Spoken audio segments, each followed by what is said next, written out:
안녕하세요. 굿라이프 시청자 여러분들 반갑습니다. 나나성형외과 황동현 원장입니다. 보형물이 들어가기 위해서는 보형물을 넣기 위한 여러 가지 방법이 동원이 되는데 그 첫 번째 단계가 절개를 하는 겁니다. 그리고 절개하는 방법이 여러 가지가 있어서 많은 분들이 가슴 성형을 고민하실 때 나한테는 어떤 절개법이 좋을까? 이런 질문을 상당히 많이 하세요. 그래서 오늘은 제가 가슴 성형에서 어떤 절개가 필요하다, 또 각각의 절개는 어떤 특징이 있다, 이런 부분을 하나하나 잘 정리해 드리도록 하겠습니다. 밑절, 겨절 이렇게 많이들 줄여서 말하더라고요. 밑절은 밑선 절개를 줄여서 하시는 말씀이더라고요. 그리고 겨절은 겨드랑이 절개를 또 줄여가지고 이렇게 말씀을 하시는데, 이 두 가지가 가장 보편적으로 가슴 성형할 때 많이 쓰이는 절개법입니다. 예전에는 밑선 절개, 그리고 겨드랑이 절개, 그리고 유륜 절개, 이 세 가지가 가장 대중적인 절개법이었고, 거기에다가 배꼽 절개, 이 네 가지가 가슴 성형을 하는데 쓰였는데, 현재 와서는 유륜절개법은 많이 사용이 안 되고 있고요.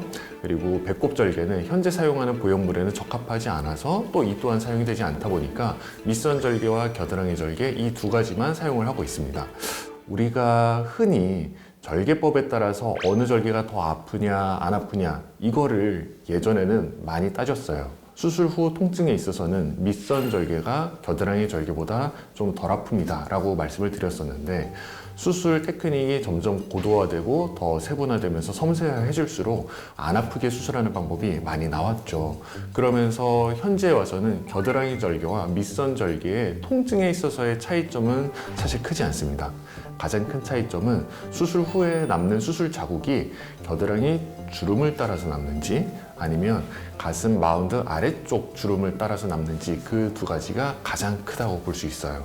자, 그러면 수술 자국이 가장 덜 보이는 건 뭐예요? 라고 여쭤보신다면 일반적으로는 겨드랑이 절개입니다. 왜냐하면 우리가 겨드랑이에는 자연적으로 존재하는 많은 주름들이 있어요. 그 주름을 따라 가지고 우리가 절개를 넣는 게 겨드랑이 절개법이에요. 밑선 절개법은 마찬가지로 가슴이 접히는 그 마운드의 끝부분에다가 절개를 해서 밑선 주름을 따라서 하기는 하지만, 사실 여기에는 주름이라기보다는 그 접히는 부위이다 보니까 아무래도 수술하고 나서 수술 자국이 조금은 눈에 띄는 경우가 발생할 수 있어요. 그래서 조금 더 감쪽 같은 수술 자국은요, 겨드랑이 절개가 조금 더 맞습니다. 근데 여기에서 또 변수가 있어요. 저는 맨날 나시티를 입고 다녀요. 또는 저는 겨드랑이에 주름이 하나도 없어요. 이런 분들이라면 이 장점이 또 반대로 되는 거니까 의사 선생님과 상담을 해보시고 그 다음에 최종 결정하는 게 제일 좋겠습니다. 그리고 수술 시간, 또 통증, 이거에 대해서도 많이 여쭤보시는데, 수술 시간, 안전성 완전하게 동일합니다. 수술 시간은 겨드랑이 절개, 밑선 절개 둘 다 30분 내외가 걸리는 거고요. 통증은 예전에는 밑선 절개를 하면 수술 절개 부위로부터 보형물이 들어가는 그 공간방리의 범위가 짧으니까 조금 덜 아픈 게 일반적이었는데, 겨드랑이를 하게 되면 아무래도 겨드랑이에서부터 이 가슴 부위까지 접근하는데 그 터널 방리가 또 추가적으로 필요하니까 더 아프지 않나, 이런 생각이 있었는데요. 요즘에는 겨드랑이 절개를 하고 가슴 방까지 가는 그 터널을 방리하는 데 있어서 굉장히 그 섬세하게 예전과는 달리 좀 신경도 많이 피하면서 안 아프게 방리를 하다 보니까 예전만큼 통증의 차이는 크지 않습니다. 다만 아픈 부위가 다르기는 해요. 겨드랑이 절개를 하면 수술하고 나서 겨드랑이 부위가 움직일 때마다 아프다든지 따끔한거린다든지 옥신거린다든지 이런 게 겨드랑이 쪽에 동반될 수도 있고요. 밑선 절개를 하게 되면은 가슴 부위를 조금 더 넘어서 배 위쪽까지 조금 아픈 그런 통증 부위가 좀 넓어지는 것들은 겨드랑이 절개와 밑선 절개 둘 다 조금은 차이가 있기는 하지만, 겨드랑이 절개와 밑선 절개의 수술 후의 통증 차이는 거의 없습니다. 그래서 통증을 기준으로 절개법을 고민하실 필요는 없을 것 같아요. 그리고 또 하나 많이들 여쭤보시는 게, 수술 후의 안전성은 뭐가 더 좋아요? 라고 여쭤보셔요. 제가 아까 절개법에는 예전에는 크게 세 가지가 있었다라고 말씀드렸죠. 겨드랑이 절개, 밑선 절개, 유륜 절개 이렇게 세 가지가 있었는데 현재는 유륜 절개를 사용 안 한다고 했죠. 이 유륜 절개를 사용 안 하는 게 안전하지 않기 때문입니다. 유륜 절개를 하게 되면 우리가 유륜을 통해 가지고 절개를 하고 유륜 근처에 있는 피부 상재균이라든지 또는 유즙이 묻어서 보형물이 들어가면서 부형구축 또는 염증이 올라간다는 통계학적인 데이터가 나와가지고 현재는 유륜절개법을 사용하지 않게 된 거예요. 밑선 절개와 겨드랑이 절개는요 그런 차이가 전혀 없습니다. 겨드랑이 절개와 밑선 절개는 둘 다 매우 안정적인 수준의 부형구축률, 거의 없는 염증 확률을 보이기 때문에 사실 수술에 있어가지고 안전성은 두 절개법은 차이가 없다라고 봐도 무방하겠습니다. 재수술 시에 그러면 뭐가 더 편한가요? 뭐 이런 질문도 많이 하는데요. 재수술 시에 밑선 절개로 하는 게 일반적으로 더 편하다라고 많은 의사 선생님들이 얘기는 하세요. 하지만 이 또한 사실이 아니에요.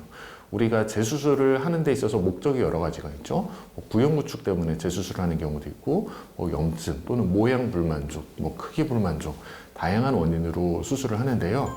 단 하나 밑선의 위치가 차이가 나서 밑선 위치를 교정하는 것을 제외한 모든 재수술은 겨드랑이 절개를 통해서 동일하게 할 수 있으니까 꼭 밑선이 반드시 필요하다, 밑선이 더 좋은 수술 방법이다 이렇지는 않습니다.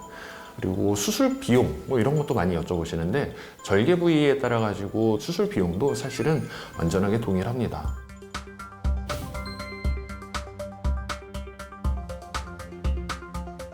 자, 이런 분들은 어떤 절개를 해야 되냐면 겨드랑이 절개를 해야 됩니다. 우리가 비후성 반응은 언제 잘 생기냐면 조직의 두께가 두껍고 긴장이 많이 발생할 때 비후성 반응 켈로이드가 잘 생깁니다. 진피증이 밑선 부위보다는 겨드랑이가 조금 더 얇고요. 그리고 일상적으로 생활을 하면서 가해지는 상처 부위의 긴장도도 밑선보다는 겨드랑이가 일반적으로 더 낮으니까 이럴 때는 겨드랑이 절개하는 게 훨씬 더 도움이 됩니다. 어떤 절개법이 더 좋다라기보다는요, 각각 현재 내가 갖고 있는 상황 이런 거에 따라 가지고 보다 적합한 수술 방법이 있을 수 있으니까 딱 수술을 하기 전에 나는 무조건 겨절을 해야지 이렇게 생각하실 필요는 없고요. 본인한테 맞는 수술법이 뭔지 의사 선생님과 직접적으로 상담하고 결정하시면 만족스럽고 예쁜 가슴을 얻을 수 있지 않을까 그렇게 생각합니다. 그러면 다음에 더 재밌는 콘텐츠로 돌아오도록 하겠습니다. 감사합니다.